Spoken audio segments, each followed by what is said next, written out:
Okay, so we're diving into American kleptocracy today. You send over these excerpts from Casey Michel's book, and wow, it's kind of disturbing. It is. He's basically saying that America, or maybe not on purpose, but like we've become this giant haven for all this dirty money. Yeah, and what's so interesting is like how much this is woven into systems that, you think about all the time, but like you don't think about them in this context, Yeah. Like real estate Yeah. or shell companies or even like philanthropy. Like it's this web. It's like this global web. Yeah, and some of the people, the characters that Michelle talks about in this book, I mean, you wouldn't believe it. Oh, yeah. Like Theodore and Obiang, Oh, yeah? the son of the dictator of Equatorial Guinea. This guy's lifestyle. I mean, Yeah. lavish doesn't even describe it. Diamond-encrusted Rolexes, fleets of luxury cars, mansions. He even owned a piece of Michael Jackson's history, like the white glove from the Bad Tour, the one covered in crystals. It's amazing. And Theodorin's story is like a perfect example of how these kleptocrats exploit the U.S. legal system and the financial system. Like how he used shell companies to launder money. Like you wouldn't believe this. He ended up buying this huge mansion in Malibu. Yeah, and the U.S. government, they tried to go after him. They tried to seize his assets, but you can imagine. It's an uphill battle. It was a really tough Oh, absolutely. fight. Yeah. So, shell companies, I mean, I know that they're used for legitimate purposes too, right? Sir, yeah. But the whole point is that they're anonymous, so... Anonymity, yeah. Makes them really attractive for people who want to hide things. Right. But how easy is it to set one up? I mean, is it really just a free-for-all like Michelle makes it sound? Well, according to Michelle, I mean, the U.S., specifically Delaware, it became like the place to be for setting up shell companies. Really? Oh, yeah. Very little paperwork. You don't even have to say who the real owner is. It's like, open for business for anyone who had, Shady cash. yeah, questionable money. Right, right. And it wasn't just Delaware, was it? Michelle talks about Nevada and Wyoming also kind of getting in on this. Absolutely. I mean, they saw an opportunity and, a revenue stream.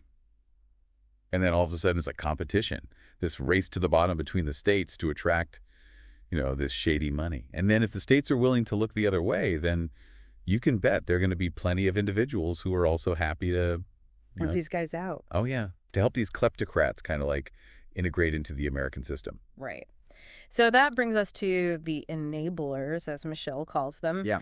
The people who are, sometimes knowingly, sometimes not, kind of facilitating this whole thing. They're a part of the system. Yeah. And Michelle doesn't hold back. He names names. Oh, yeah. He names banks like Riggs Bank and Citibank, lawyers like Michael Berger, who helped Theodore move his money, real estate agents, escrow companies. It gets on and on. But some people would say, hey, these people are just doing their jobs. Like, where's the line? Where's the line between, doing business and, like, actually helping criminal activity? Yeah, that's where it gets complicated. Yeah. Because often these individuals, these institutions, they were operating totally legally. But, maybe not ethically. Right. And this is where this whole issue of anti-money laundering regulations comes up. Yeah, because those were supposed to stop this from happening. Yeah, they were designed to, Yeah. to prevent this. Yeah. But what Michelle argues is that they were just full of loopholes. And like no one was really enforcing them anyway. So it's like a security system with no alarm. Exactly. Like what's the point? Right. So we've got these kleptocrats, they've got their dirty money. And then you've got the system that makes it really easy for them to hide it. And you've got all these enablers who are either on purpose or not, helping them along the way. And then the regulations that are supposed to stop this whole thing are basically useless. So what happens when that system gets even weaker, like even more vulnerable? Well, that's where things get really interesting. Think about the Trump presidency. Because you could argue that in a lot of ways, his administration was like the peak of how America had drifted towards enabling this kleptocracy. Because of his policies or because of like his personal dealings? Both, actually. Yeah. Even before he was president. Trump was known for doing business with a lot of shady people. Michelle gives a lot of examples, like Baby Doc Duvalier, the Haitian dictator. Oh, yeah. The guy who stole millions from his country. And guess where he bought a condo? Trump Tower. And then there's Timur Kulabayev, Kazakhstani oligarch, facing corruption charges. And he partnered with Trump on a project. Wow. Yeah. So was Trump like actively encouraging this, or was he just like, nah, whatever? It's hard to say. I mean, Michelle doesn't really speculate on Trump's, motivations. But he does point out that a lot of Trump's policies ended up benefiting these kleptocrats. Right. Like, for example, when he repealed all those transparency rules for the oil and gas companies, Right. that made it a lot harder to track the money. and to see, where it was going Yeah. and if there's corruption involved. And then there's Paul Manafort, Trump's campaign manager. Oh, yeah. He had connections to Viktor Yanukovych, the pro-Russian Ukrainian president who was ousted for corruption. Wow. It's just, it's such a tangled web. It is. And this is just the beginning. We haven't even talked about the Firtash model, Yeah. which, if I'm understanding this correctly, is like a whole other level of taking advantage of the system. Yeah. The Firtash model takes this to a whole new level. It's less about hiding money and more about, taking control. Yeah. Using the American legal and political system to their advantage. Exactly. And we'll get into that more in the next part of our deep dive. This is already a lot to process. Yeah, But, if the Firtash model is about manipulating the system, doesn't that mean the problem is bigger than just a few bad actors? You're getting it. It's not just about individuals. It's about flaws, vulnerabilities in the American system itself. That is a scary thought. It is. Yeah. It really. All right, so let's dig into this Firtash model. Before we do, I'm still kind of stuck on how widespread this whole thing seems to be. It's I don't know, the U.S. just accidentally laid out the welcome mat for all these kleptocrats. It's a good analogy. And the Firtash model really shows how someone can take advantage of that. Yeah. Basically, what Michel's saying is that it's like this blueprint for manipulating the American justice system. Okay. And it all starts with this Ukrainian oligarch named Dmitry Firtash. Okay, so who is this Firtash guy? What makes him so special? So back in 2014, he gets arrested in Austria at the request of the FBI. Wow. Yeah. And he is facing some pretty serious charges here in the U.S. Bribery, racketeering, the whole 9 yards. Yeah. So he knows he's probably going to get extradited back here. Yeah. So he comes up with this plan Okay. to basically navigate the U.S. legal system, but not through the normal legal channels. It's connections. Exactly, influence. He hires these two high-powered lawyers, both of them with connections to Trump, and then he starts funneling money into Trump's orbit. So he was trying to buy his way out of trouble. It's more than that. It wasn't just about escaping prosecution. It was about controlling the narrative. Okay. He wanted to get close to Trump, to the people who could actually, decide his fate, I see. and maybe even spread some disinformation about Trump's rivals, like Joe Biden. Wait, are we talking about those Biden-Ukraine conspiracy theories that were going around? That's exactly what Michel is suggesting. He thinks that Firtash played a key role in pushing that whole narrative. Really? Yeah. The idea was to create doubt, make people question whether the investigations against him were legitimate. Wow. So he was weaponizing disinformation to protect himself. It's a strategy that's been used time and time again, and it worked, at least to a certain extent. His extradition got delayed for years, and he managed to avoid those charges here. That's unbelievable. Yeah. And the scary thing is, this Firtash model became like this template. Other kleptocrats saw what he did, and they're like, oh, we can do that too. So anyone with enough money and the right connections can basically just manipulate the American justice system. That's the implication. And that raises some serious questions about, the integrity of the system. Yeah, because America is supposed to have this really strong legal system, but the Firtash model shows that it's not foolproof. It's not. There are vulnerabilities. Yeah. And they can be exploited. So what can we do? How do we hold these guys accountable if they can just, weasel their way into the system? It's a tough question. Michel argues that we need to look beyond individual cases and focus on the bigger picture, like the systemic issues that allow this to happen, the anonymous shell companies, the lax regulations, the weak enforcement. The Firtash model shows that it goes even deeper than that. It's about the very structure of our legal and political systems. And it makes you wonder, how many other cracks are there? How many other ways can the system be manipulated? And that's what makes this whole topic so unsettling. It is. So it feels like we're talking about this really entrenched system, this system of American kleptocracy. And it feels pretty hopeless. But Michel does offer some hope, right? He talks about pushing back. He does. It's not all doom and gloom. There are things that can be done. And there have been some positive developments, like, for example, the National Defense Authorization Act that was passed in 2020. Okay. One of the key things that came out of that was a ban on anonymous shell companies in the U.S. Wait, really? So those are gone? You can't hide behind those anymore? It's a huge step, but it's not a complete solution. For one thing, there's still no publicly accessible database of beneficial owners. Meaning, we still don't know who's actually behind these companies. Right. So even though the shell companies themselves might be illegal, figuring out who's pulling the strings, that can still be really difficult. So it's a win, but the fight's not over. Exactly. It's a step in the right direction. And it shows that there's growing bipartisan support for tackling this issue. But legislation is only one part of the puzzle. What about all these counter-kleptocracy organizations Michel talks about? Yeah, who are these groups and what are they doing? So there are all these incredible organizations and individuals who are working really hard to expose corruption and hold these kleptocrats accountable. Groups like Transparency International, Global Witness, the FACT Coalition, the Hudson Institute's Kleptocracy Initiative, they're doing amazing work. Research advocacy policy recommendations. Wow. It's like there are detectives and researchers and activists all rolled into one. So it's not just about passing laws, it's about raising awareness, putting pressure on governments and institutions, building a network of people who are dedicated to fighting this problem. Exactly. And Michel really emphasizes the power of investigative journalism and international cooperation and a strong civil society. It's all about shining a light on this problem. Because you know what they say, sunlight is the best disinfectant. Right. Michel also talks about real estate. Oh, yeah. And how there's this loophole in the Patriot Act. That makes it really easy to launder money through property purchases. You're good with the details. Remember Ter Doran's Malibu mansion? And all those properties Kolomoisky bought in Cleveland. That was just the tip of the iceberg. The U.S. real estate market has become this prime vehicle for money laundering, and that loophole in the Patriot Act makes it incredibly easy. So even with this crackdown on shell companies, someone could still buy like a penthouse in Manhattan and not reveal their real identity. It's still possible. Michel argues that ending anonymity in real estate transactions should be the next big target. He suggests expanding programs like geographic targeting orders, which require title insurance companies to disclose the real owners of properties in high-risk areas. High-risk areas like what?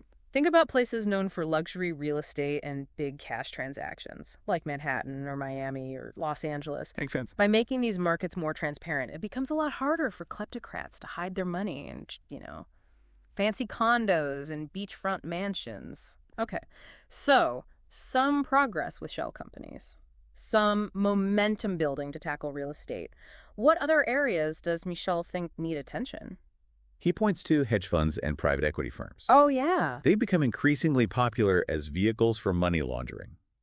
Remember those temporary exemptions from anti-money laundering regulations that were put in place after 9/11? Yeah, the ones that were supposed to be temporary. Right. Well, they created this massive loophole that kleptocrats have been taking advantage of. Even the FBI has said they're worried about the lack of oversight in these sectors. So basically, we need to close those loopholes and make sure hedge funds and private equity firms follow the same rules as banks. Exactly.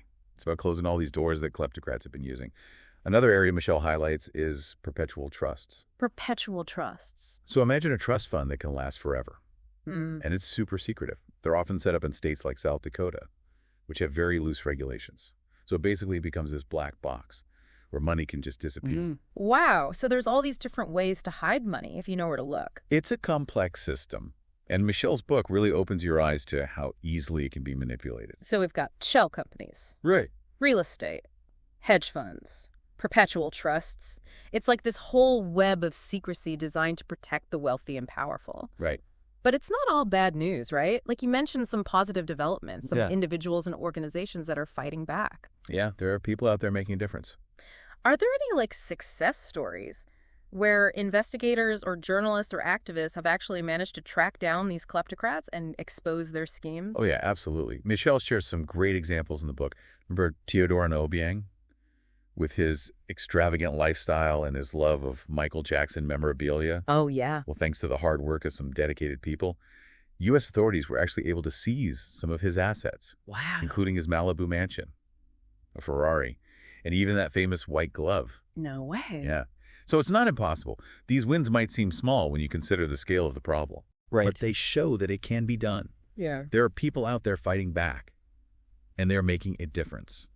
So it's not just a David and Goliath situation where the kleptocrats always win. It's an uphill battle for sure. Yeah. But it's not hopeless. Okay, but these wins? Yeah. Are they just a drop in the bucket? We're talking about billions, maybe even trillions of dollars flowing through this system. It's a huge problem. And that's why Michel emphasizes the importance of addressing the root causes of American kleptocracy. Mm-hmm. It's not enough to just go after individual kleptocrats. We have to fix the system that allows them to thrive. So what does that look like? Where do we even start? Michel talks about a multi-pronged approach. First, we need more transparency. like shining a light on who owns what and where the money is going. You keep saying transparency, but how do we actually do that? Like, it seems like such a huge task. It's going to take a combination of things: legislation, enforcement, and like a shift in mindset. Remember those geographic targeting orders we talked about? Yeah. Expanding those would be a good start. It would require title insurance companies to reveal the real owners of properties in high-risk areas, so it would be much harder to hide money in real estate. Okay. What about those other areas we talked about, like hedge funds and private equity firms and perpetual trusts? How do we deal with those? Michel argues that we need to close the loopholes that allow these entities to operate under the radar, bring them under the same anti-money laundering regulations as banks, crack down on the use of perpetual trusts to shield assets. So it's about shutting down all the ways kleptocrats have been using to get into the system? Exactly. And it's not just about changing the laws, it's about enforcing them. We need to give agencies like FinCEN more resources and more power. FinCEN, just to remind our listeners, that's the Financial Crimes Enforcement Network, part of the U.S. Treasury Department. Right. They play a critical role in fighting kleptocracy, but they need more support. We also need to work with other countries. International cooperation. Exactly. Kleptocracy doesn't stop at borders. We need to share information, coordinate investigations, build a global network dedicated to fighting this problem. So it's a global problem that needs a global solution. Absolutely. And it all starts with awareness. Right. The more people understand what American kleptocracy is and how it works and how it impacts all of us, the more likely we are to demand change. This deep dive has definitely been eye-opening for me. Yeah. It's easy to feel powerless when you're talking about a problem this big, but I'm starting to see that we can actually do something about it. We can, and we have to. Right. Michel makes it very clear. The stakes are high. American kleptocracy weakens our democracy. It makes the world less stable. It erodes trust in our institutions. It affects all of us. So what can our listeners do? Where do we go from here? I think the first step is to stay informed. Keep learning about this issue. Talk to your friends and family about it. Support organizations that are working to expose corruption. And hold your elected officials accountable. Right. Demand that they take action, that they close those loopholes, Yeah. that they prioritize transparency. Don't let the kleptocrats win. Exactly. It's our responsibility to protect our democracy. And to build a world where justice and fairness actually means something. Well said. So we've covered a lot of ground here, but we're only halfway through our deep dive. Yeah, there's still a lot to discuss. In the next part, we're going to get into some specific examples of the damage that American kleptocracy has caused, how it impacts real people and communities, not just, abstract financial systems. And we'll also talk about the broader consequences for the U.S., both here and abroad.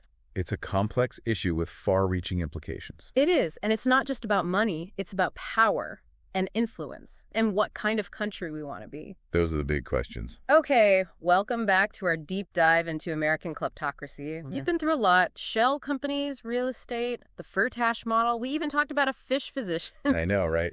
It's a lot of process. It's kind of overwhelming. It is. It's a lot. But the main thing to remember is that this isn't just some abstract idea. American kleptocracy has real-world consequences here in the U.S. and around the world. So let's talk about those consequences. How does this actually affect people? Like, how does enabling these kleptocrats actually impact people's lives? Well, one thing Michel talks about is how American kleptocracy contributes to economic inequality in the U.S. Oh, yeah. When you have a system where wealthy people, including these kleptocrats, can avoid taxes and hide their wealth, it creates this uneven playing field. It does. Right. It's not fair. It's not fair at all. And it's not just about the money itself. It's about the fairness of the system. Yeah, exactly. It's like, if you're rich and you have connections, you can basically play by a different set of rules. And everyone else is left behind. Yeah. Struggling to make ends meet. And that's what American kleptocracy does. It creates that kind of environment. And what about democracy?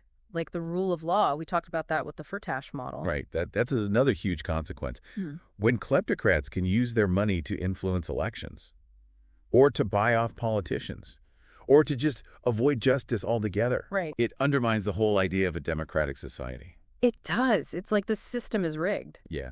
And the consequences aren't limited to the U.S. No, they're not. We were talking about that earlier. I mean, Right. Think about where these kleptocrats are coming from. The countries they're stealing from. Yeah.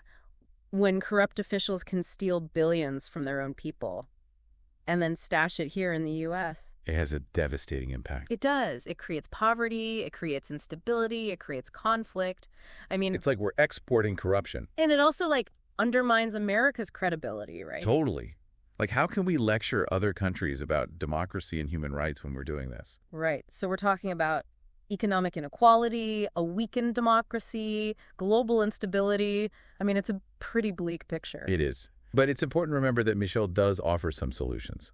He talks about ways to fight back. He does. And we've talked about some of those already, like the ban on anonymous shell companies. Right. But those are just the first steps. Yeah. Baby steps. We're up against a huge system of corruption and exploitation. So what can we actually do to make a real difference? Yeah. How can we turn this around? Michel talks about a multifaceted approach. One key thing is transparency. We need to know who owns what and where the money is going. You keep saying transparency, but how do we actually do that? Like, it seems so complicated. It'll take a lot of different things: legislation, enforcement, and a real change in mindset. Like, remember those geographic targeting orders? Yeah. Expanding those would be a good start. Make title insurance companies disclose the real owners of properties in certain areas, so it's harder to hide money in real estate. And what about hedge funds and private equity firms and perpetual trusts? What can we do about those? We need to close those loopholes, make them follow the same anti-money laundering rules as banks, and crack down on the use of perpetual trusts. Basically, we need to close all the doors that kleptocrats have been using to get into the system. That makes sense. And it's not just about laws. It's about enforcing them. We need to strengthen agencies like FinCEN. FinCEN? Again, that's the Financial Crimes Enforcement Network, part of the U.S. Treasury. Right. They're on the front lines of this fight. But they need more support, more resources, and we also need to work with other countries. Yeah, because kleptocracy doesn't stop at borders. It doesn't.